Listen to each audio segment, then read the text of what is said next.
Hey VC, it's Eric. I'm back. This time with a bit of a different kind of video. DJ Legion showed his vinyl copy of this album, Albert King's Born Under a Bad Sign, which obviously I have on CD. I don't own a lot of blues, so I figured maybe I'd do a video showing stuff that is out of the norm for my collection. So usually I show 90s stuff, punk rock, metal, hard rock, some outlaw country kind of stuff. So I figured I'd show some of the stuff in my collection that doesn't fit into those categories, starting with Born Under a Bad Sign. So let's start it off with the big ones. I am not a big hip-hop fan, not a big rap fan. For me, punk rock pretty much fills the niche of what those bands do. And I maintain that there is a connection between punk rock and hip-hop or rap. If you think about the origins, West Coast, East Coast, in big cities, Los Angeles, and in Detroit, and in LA. Not so much England, but England, we can complain about that if we want. Who was first, it doesn't really matter. But they were urban youth responding to their environment and the injustices that they saw, or trying to have a good time without having to try to get into a party that they weren't invited to. So, Arrested Development, 3 years, 5 months, 2 days in the life. This is their first record. This was the big hit record. Yes, this was before gangster rap. This is kind of where rap, hip hop, and alternative kind of met. So there's that one. Here's the other one I have. The Disposables, Heroes of Hip-Hoprisy. I was talking about the connection between punk rock and hip-hop. This actually includes a cover of the Dead Kennedys' California Uber Alles. Their guitar player, yes, they had a guitar player, went on to form his own jazz trio, which makes them different in that they not only had the connection with the Bay Area punk scene, but they had the musical chops of jazz and the tradition before you got into funk and before the things that hip-hop was appropriating would come along. Alrighty, so moving on. I don't have a whole lot of blues rock, especially 70s hard and heavy stuff in my collection, but one thing I do have is I've got Simon Stokes and the Nighthawks. Kind of 70s hard blues rock with a definite edge. It's kind of wild out there, biker. Yeah, it's hard to describe. You just got to check them out. If you like the 70s hard stuff, if you like blues rock, check out some Simon Stokes.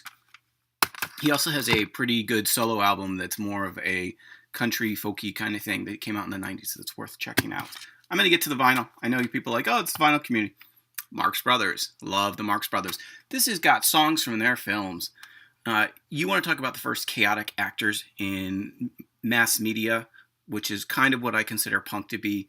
The poking your poking your finger in the eye of the establishment, pointing out the absurd. The Marx Brothers were there first. And this has got horse feathers and animal crackers on it. There's some classic stuff on here, well worth checking out. Don't have a lot of this type of music in my collection. But you know, I was 20 years old in the 90s, so of course I've got KLF. I don't really listen to this much anymore, but it still remains in the collection. Goth is a genre that I do have a number of records and CDs that fall into that genre, but I don't show them all that often. This is Community FK. Sorry about the glare there. Got to figure out how to cut that glare. It's that overhead light. I need to put something over it to diffuse it. All right, there we go. Community FK. Close One Sad Eye. This is California goth rock. All right. Last of the CDs. Neil Diamond. Yeah, I know, he's cheesy. He's the kind of music your parents like, but this is the early years when he was doing really interesting, fun pop stuff. Songs on here include Solitary Man, Cherry Cherry, Girl You'll Be a Woman Soon, Red Red Wine. These are the stuff that Monday, this is the stuff that he wrote and recorded, and some of the stuff became more famous for other people's versions later on.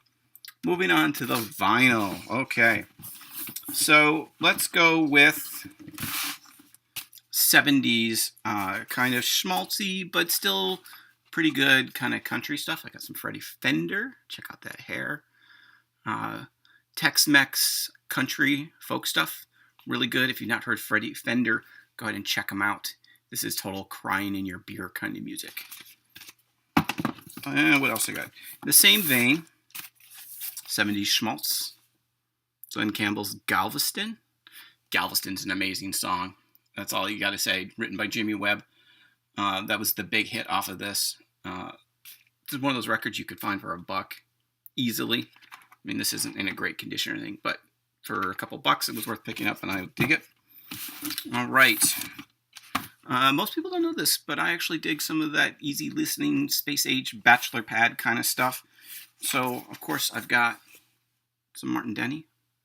Good stuff. This is great. Just put on in the background. If you got young kids and you want something soothing and fun and that's not going to annoy the hell out of you, try some Martin Denny. All right. This one was actually my parents' record. It's one of the reasons I still have it. This is Freddy and Titcher. They did a lot of kind of cheesy, schmaltzy instrumental stuff. Had a lot of great covers for their records. It's kind of also the kind of thing you would find cheap in dollar bins at thrift stores and record stores. But I like to put this one in the winter because it's winter themed. So finally, there's not a lot of jazz in my collection. I have, I've got Take 5 by Dave Brubeck and some other stuff. But Gene Krupa, the man. I love it when people talk about their favorite drummers or the best drummers ever, and they talk about Keith Moon or Lars Ulrich, whoever, John Bonham. Gene Krupa was the man. Gene Krupa knew how to play the skins. So there you go. So I want to see people show some records that people wouldn't think they have in the collection based on the stuff they typically show. So show some of your oddball stuff, some of your weird stuff, some of the stuff that's in genres that is out of your wheelhouse. Oh, and I do have some cassettes I picked up that I'll show real quick. Picked these up recently. Baby Animals. I just remember the name, but this was on Imago Records, which was one of those 90s labels that had a brief run. And I just dug that cover, and I think this was like 20 cents. Cents are cheap. Heavenly Bodies soundtrack. I actually have this on vinyl. This is one of those 80s robo-exploitation films. Real cheesy stuff. That was a cheap cassette. Dreams. This was some failed TV series about a band, so figured why not. It's gold stamp promo. And actually, this one is too. So that came from somebody's review collection, I'm sure. Scorpions, Animal Magnetism. And then finally, Men Without Hats. So anyway, catch everybody later. Have a good weekend or wherever you're watching this. If you want to comment on any of these, have any questions, leave them below. Otherwise, we'll talk to you later.